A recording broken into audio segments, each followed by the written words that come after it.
கதை முடிஞ்சு போச்சு.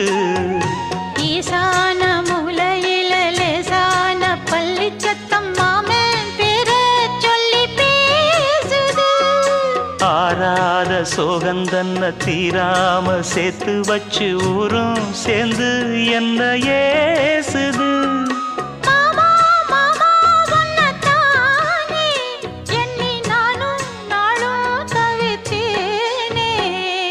கூண்டுக்குள்ள என்ன வச்சு கூடி நின்ன ஊற விட்டு கூண்டுக்குள்ள போனதென்ன கோலக்கிளியே.